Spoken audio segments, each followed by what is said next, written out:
Buenos días compañeros y profesor, nosotros somos el grupo C conformado por Anja Acuña, Brian Ortiz, María Rodríguez, Génesis Quiroz y mi persona Luis Moreno.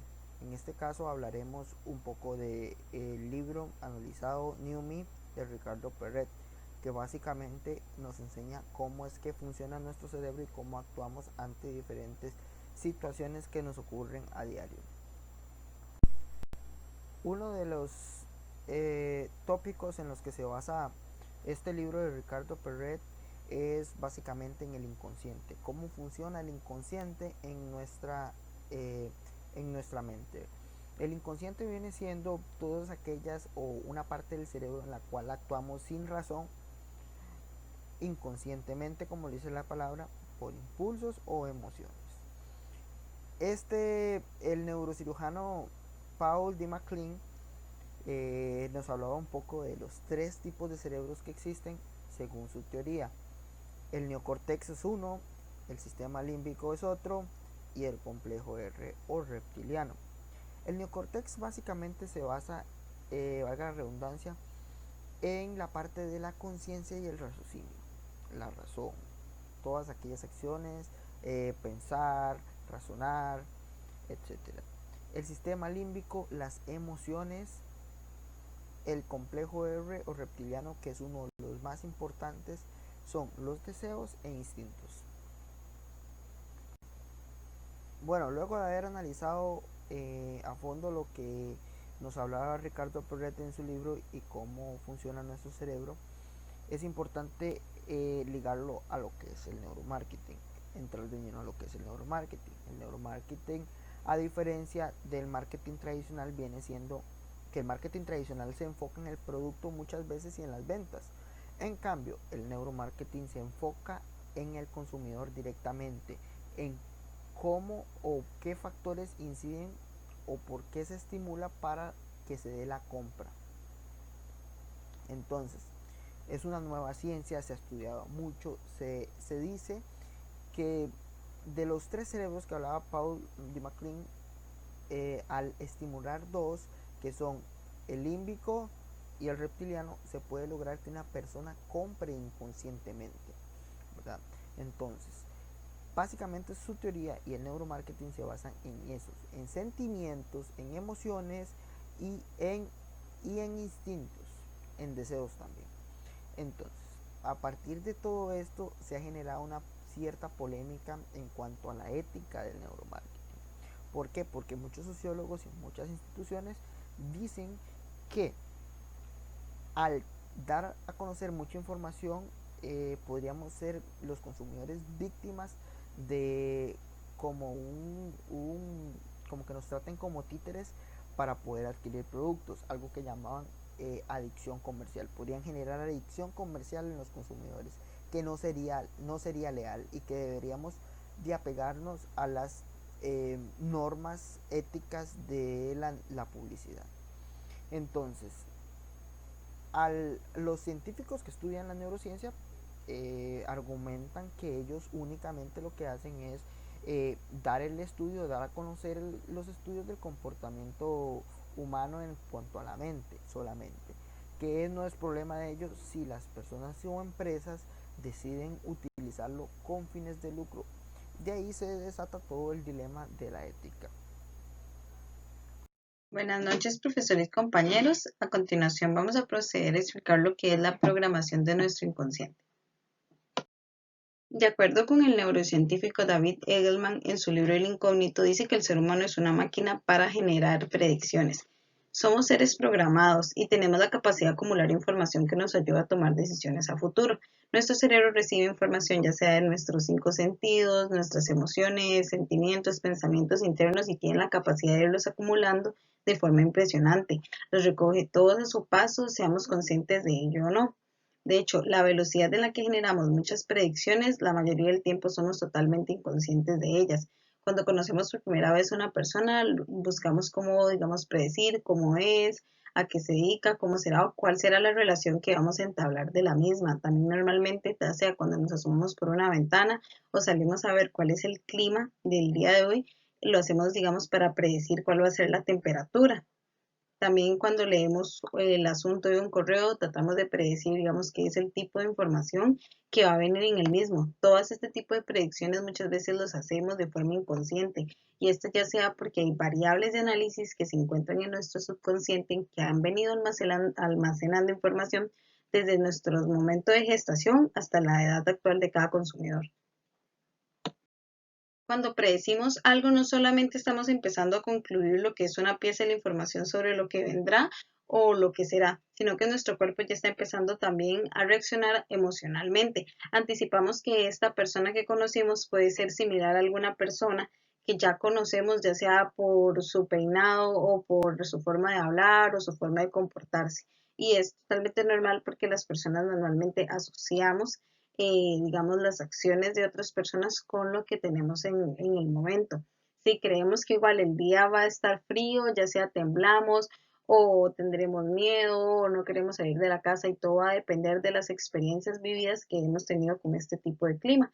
Y de igual forma, antes de leer el email podemos estar ya enojados, tristes o felices, ya sea por el asunto, ya que consideramos que puede ser algo que estamos esperando recibir hace tiempo o algún correo o alguna información que no deseamos, digamos, saber.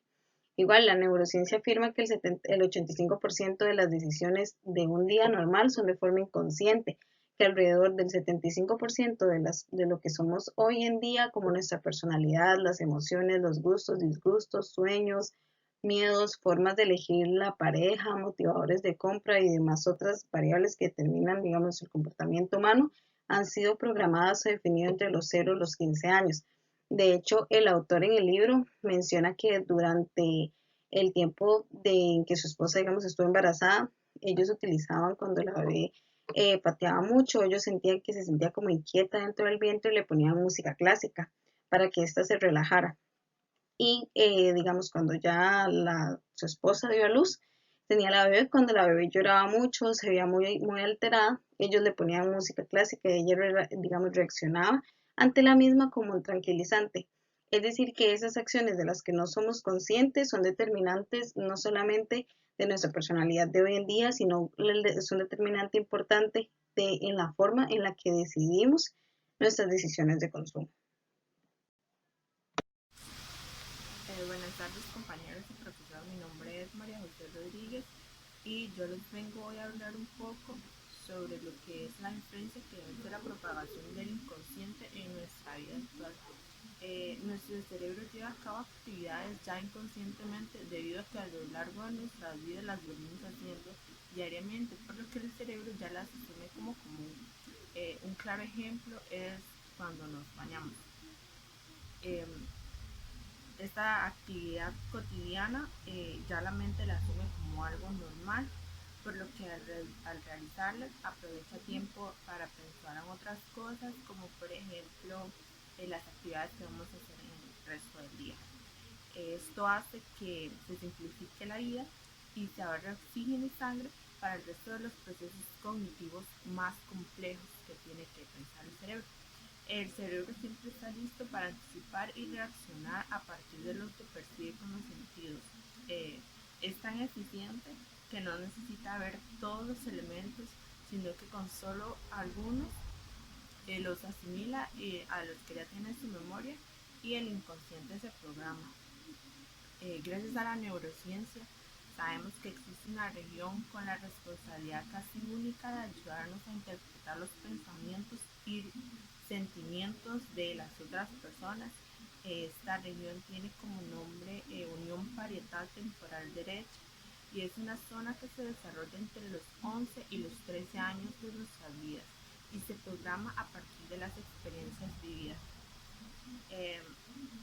Se encuentra entre los lóbulos temporal y parietal en el extremo posterior del surco lateral y incorpora información del tálamo y del sistema límbico, así como los del sistema visual, auditivo y somotosensorial. Exploración de nuestro inconsciente. Antes se creía que la forma más fácil de conocer el inconsciente de una persona era a través de los sueños, hasta que se probó la hipnosis. Los sueños van a cambiar en cada persona, ya que esto se produce por vivencias y experiencias personales. y según estudios un sueño es difícil de guiar, mientras que con la hipnosis sí es posible guiar a una persona. La exploración del inconsciente tiene dos raíces, la hipnosis y la meditación. Con la hipnosis se trata de entrar al inconsciente de alguien para conocerlo y analizar datos. Con la meditación el fin es encontrar la paz interior y la conexión interna. Entonces se puede relacionar esta comparación con las estrategias de persuadir al consumidor, ya que muchas compañías solo quieren llevar sus productos al mercado y que los compren. Pero existen empresas que invierten en el análisis de sus consumidores, esto para lograr entenderlos y conocerlos y así poder satisfacer sus necesidades. El sistema Past Reducing o el sistema del pasado rediseñado. Este sistema es muy importante ya que lo que busca es que las personas se comprendan a sí mismas y que logren mejorar internamente, esto para ser más productivas. La mente interpreta y asigna significados a cada elemento. El cerebro analiza la información con la cual el resultado de este puede convertirse en una emoción ya sea negativa o positiva.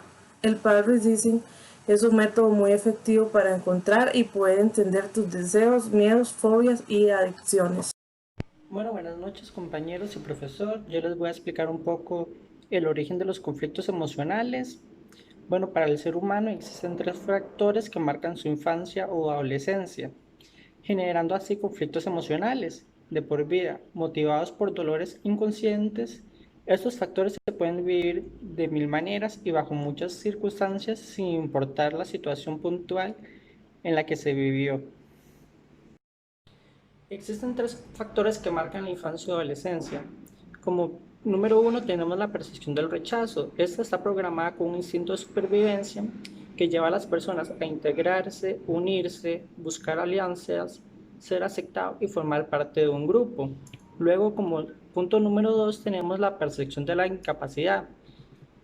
Este factor trauma la programación inconsciente negativa que comúnmente se desarrolla a partir de experiencias de la infancia o adolescencia, a la hora que se obtiene alguna limitación para lograr algo. Creer que se puede hacer lo que uno se propone o sentirse menos que otros por los logros de las otras personas. El miedo a la incertidumbre que acompaña a las personas cuando se disponen a hacer algo es una fuerza que paraliza a las personas. Luego, como último factor del origen de los conflictos emocionales, tenemos la confusión de identidad. Esta se presenta muy a menudo durante la adolescencia, ante las situaciones que fueron interpretadas bajo significados negativos y almacenados en la mente inconscientemente y vinculadas a las emociones negativas. Esta se presenta a la hora que nos preguntamos por qué poseemos ciertas capacidades y habilidades diferentes a nuestros hermanos, al preguntarnos por qué elegimos una profesión determinada y qué obtenemos de eso a nivel profesional, al saber hasta dónde nos están impulsando nuestras actividades diarias y qué futuro nos espera y qué quisiéramos tener. Estas son algunas de las preguntas más frecuentes ante la confusión de la identidad. A continuación, les vamos a mostrar el caso de éxito de Burger King.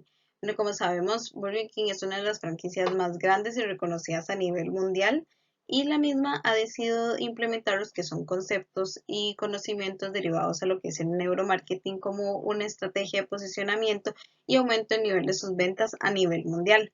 Por este medio, ya sea por medio de los sentimientos del cuerpo humano, en este caso el olfato, para lo que hacen es en este caso estimular el sistema límbico que está relacionado directamente con nuestras emociones y el sistema reptiliano que son nuestros instintos y deseos. Lo que utiliza Burger King es que en todo su sistema, bueno, en todos los sistemas de ventilación de sus restaurantes a nivel mundial, lo que hacen es que estos sistemas emanan lo que es el aroma a carne a la parrilla, lo que implementa como una sensación de hambre o a muchas personas como de familiaridad, por decirlo así. Entonces impulsa a los consumidores a querer comprar sus hamburguesas. Es mediante esa estrategia que se posiciona, digamos, tiene unos rankings de ventas a nivel mundial muy elevados.